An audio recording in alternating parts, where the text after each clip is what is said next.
Hello, everyone. My name is Red Velvet, I'm Aspen Peak. And I am Miss Candy Cane. and you are watching Filler Queen. Filler Queen.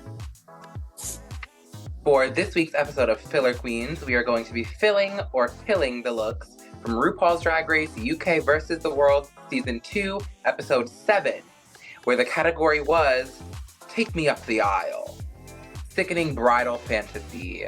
So the girls were asked to give bridal on the runway, and that is what they did. So with everything out of the way, we can start reviewing the runways tonight with Hanaconda from Drag Race Down Under. So for Miss Hanaconda, this is so sickening. This is really, really cute. I love this hair. She looks gorgeous in the face. This dress is gorgeous. It was to the category, to a T. Perfect. I really have nothing to say about this look, honestly. I mean, it's just giving very bridal, and that's what the category asked for. I mean, that's what she's giving, so I mean, there's nothing really to critique about it. It's definitely a fill. So for Miss Hanaconda, I actually really love this look. I actually really do love this look. One thing I'm going to say though that I noticed, I don't know if this is the veil or she has like some straggle hairs in the back. I noticed that quite instantly, and I think that's an issue. I think that her mug is really, really pretty. It's very natural. Like she still did her high drag glam mug, but like she made it like kind of natural, which I kind of appreciate. This dress is gorgeous. There's not much to say about it. It's a wedding dress. So it is going to be a fill for Miss Anaconda. So for Miss Hanaconda, I have to agree with the girls. She looks very, very beautiful. I love that she was the only girl to actually give like a really traditional wedding dress. And I really like that she was the only one that did that.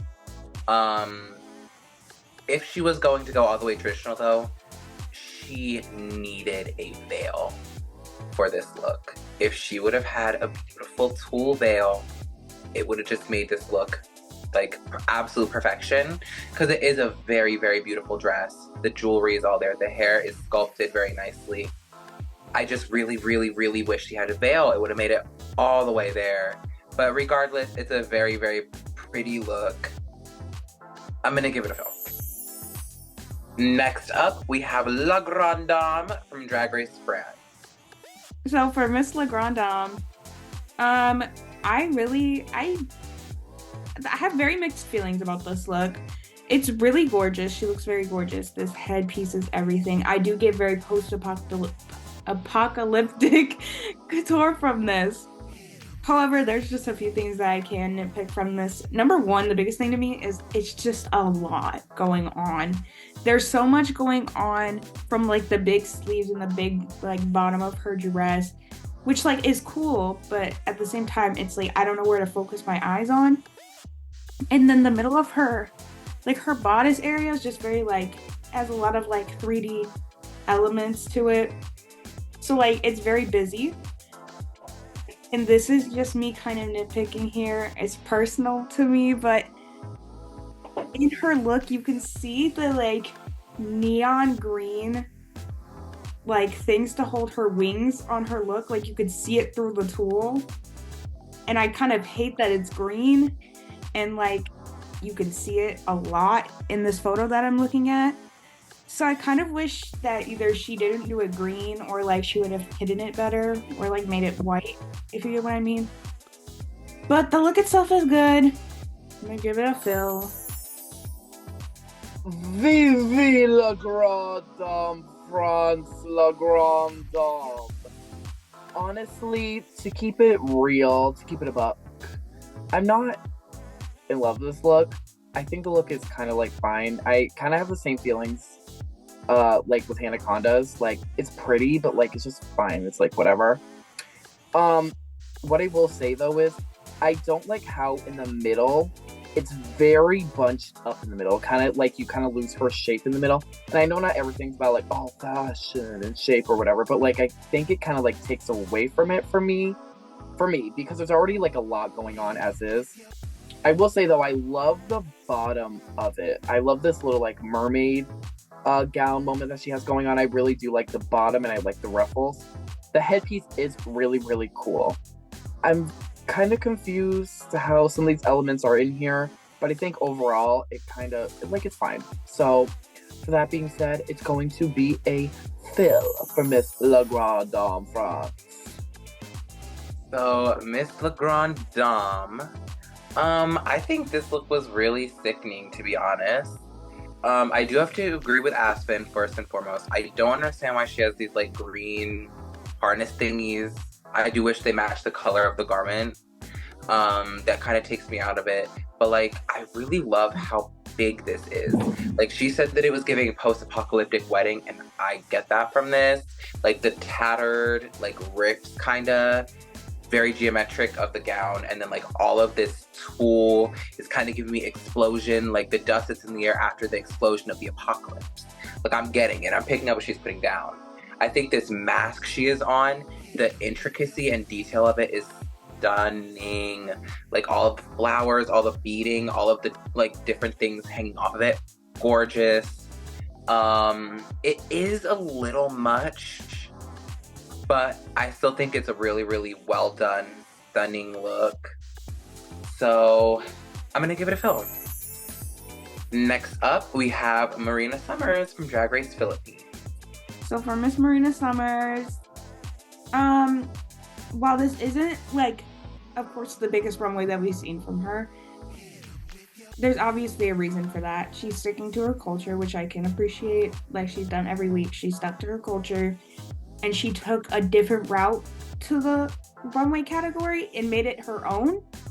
And it's still just so couture, like gorgeous. She always looks stunning. I really love this headpiece. I think it's absolutely gorgeous. Once again, she looks stunning, per usual.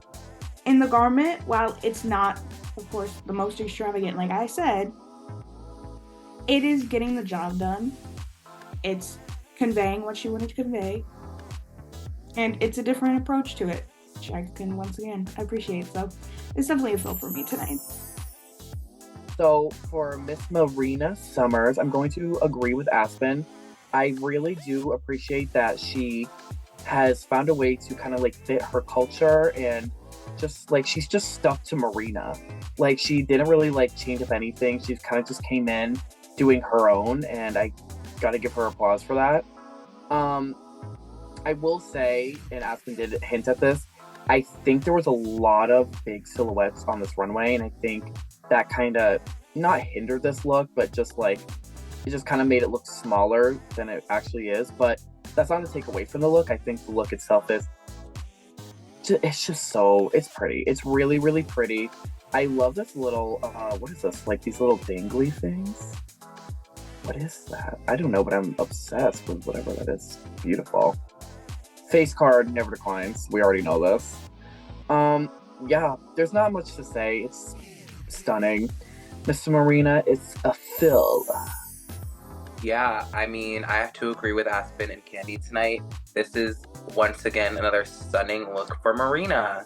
I love that she was able to bring this to the runway. She said that it was made by people from the Philippines that she got permission to bring to the show with her, and they made it specifically for her for this runway, which I think is so awesome that she was able to do and bring here. It's gorgeous. I love all the different colors and the different textures and prints coming together. And I love the silhouette. I love that it's not a gown. I love that it was something different on this runway, because we all were expecting, like, you know, bridal gown. And I think this is something so refreshing and so beautiful. I love the headpiece. Like Candy said, I have to agree with all the dripping, like dangly fringe kind of things on the headpiece. Gorgeous. She looks stunning. Is it the most extravagant? No. But I think it stands out for that reason in a good way. And just stunning, stunning garment. So I'm going to give it a fill. Next up, we have Scarlet Envy from Drag Race USA. I don't know what it is about this look. It just does it for me. I don't know what it is, but I love this look so much for some reason. It's, again, a different approach to the category, which, like Marina did, it changes things up. It gives you something different to look at. I really do like it.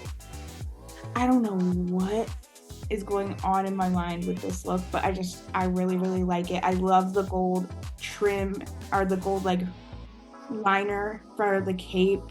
Everything's very exaggerated. It's very dragged up, but it's also keeping to like the Elvis brand, and you can tell that it's Elvis. I don't know. I really, really like this look. I love the flowers because it's like it's giving like bride walking down the like walkway or whatever, the aisle with her little flowers and whatnot. And although it doesn't, that's not the first thing that I think of when I think of wedding. This look just does it for me. It works out. I love it. It's definitely a fill. So, Miss Scarlet Envy, you ain't nothing but a hound dog. It's giving very Miss Elvis, well, Mr. Elvis, excuse me.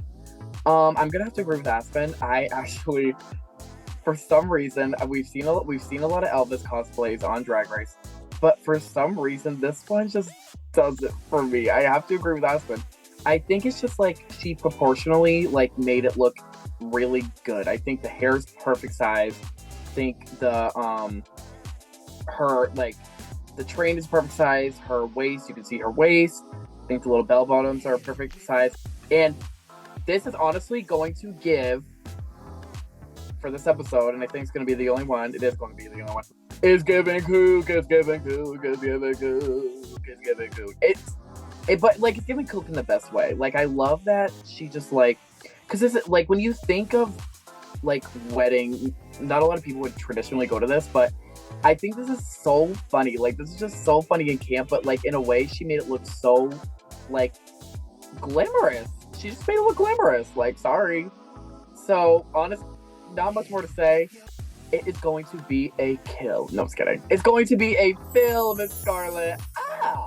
For Miss Scarlet Envy, this was such a smart thing to do, I think, on this runway, because throughout the season, I feel like everyone on the cast really brought their culture into their runways. And this is one of the first times I think an American girl has brought like stereotypical American culture into one of the Versus the World seasons, because sometimes in the South and in Las Vegas especially, a lot of people have Elvis impersonators to come officiate their weddings. So, baby, this isn't the Elvis officiator. This is Elvis as Elvisa getting married, honey. This was sickening. I love the gold everything, and that bouquet is so pussy. I love that bouquet. My only negative about this look is that she has everything gold, everything so cut, and her shoe is silver stones. And oh, it just irks me so bad, because if it was gold, it would just be like the icing on top of the cake to make this a perfect look for me. But other than that, that's a small little detail. This is still so well done, so different and out of the box, and a nod to America. God bless America, honey. Yeah, this is a serve. I give it a fill. Last but not least, we have Tia Coffee from Drag Race UK. So for Miss Tia,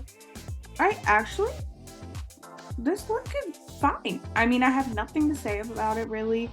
There is one thing I do have to say about it, and it's the one thing that catches my eye the most of this look. This mug is very, very questionable. I get she was going for alien moment, but I just like all of the stones and stuff piled up on her eyes just makes her like eyelashes look very wonky and her eyes look very uneven. And I hate like weird colored lips. Like I really dislike blue, green, like yellow lips. Like that's just me though. I don't know, I get if other people like that type of stuff, but that's just me. I do wish this hair was a little bit like thicker too, because I feel like because she has so many things going up, they just look very thin and thinned out. But that's me nitpicking like the top half. The bottom half, I like this take on it. I like this take on like this pregnant alien. Like it's again very different, but it gets the job done. She took the normal wedding colors. I think the look itself it's cute. I mean, I don't really have much to say about it. This cut is a little weird. It's a little like that. I don't know. That's just me again. But I mean, I don't hate this look, so I'm gonna give it a fill. So, Miss Tia Coffee. Honestly, I'm gonna have to agree with Aspen. She kind of stole all my critiques, basically. I actually do enjoy this look. I love the little fucking alien baby. Girl, what the fuck? This little alien baby that she got in the middle. Just so fucking kook. It's giving kook. Like, I will say, though, I have to agree with Aspen. She stole both my critiques. Her mug actually has improved a lot this season, and she's been really, really pretty throughout the season. This mug, though, whoa, what the fuck? Like, actually, whoa, what the fuck? It was bad. And I'm not really in love with the hair. I wish she would have done something else with the hair. Besides that, the look is good. Like, it's fine. If you want to know how I feel about this look, listen to Aspen's critiques. But for me, it is going to be a fill. Yeah, I mean, I have to agree again tonight. I think this is a very cohesive night for us for the first time ever. But this is a sickening look for Tia Coffee. This is, I think, my favorite look of hers this season that she's walked out in. I really do like it. I don't mind the mug or the hair. I think the mug is something really different for her. And though it might not be the best executed, I think she tried something new. And I think it's fine for what it is. This hair, I think, is really fucking cool. It gives very alien, futuristic from Uranus, Neptunus, Marsis cunt. And she has a little tiny baby alien darling in her stomach. And I think that's just so kind. Like, who thinks category we have to give bridal couture? I'm gonna give pregnant alien puss at her wedding. This is so sickening. My one critique, though, about this look, when she turns around, she has these 2 silver panes on the back of her garment. Not needed. Not needed. It just takes it out. She doesn't have silver anywhere else. I just think it was kind of thrown on there because she was supposed to get futuristic, which I think the look does it without the silver. So I think that was just something she just didn't need. She could have taken it off and it wouldn't have changed the look at all. To me, it would have made it better. But overall, I honestly live for this Tia look. I'm going to give it a fill. So, girls, now that we went through all of the looks of the week, it's time to say your favorite look of the week. Yes. So, this week I'm going to switch it up a little bit. I would usually go straight for the Marina, but honestly, Scarlet Envy really took it for me this week. I think this look was so smart. The concept was there. The execution was really, really good. I don't know, this look does something, like, it does something to my brain. I love it so much. It's definitely going to have to go to Scarlet. So for me, I'm going to agree with Miss Aspen. Scarlet, it was just so funny, and I actually think that she did comedy, but she executed it in a decently pretty runway. Honestly, 10/10/10s. My vote goes to Scarlet this week.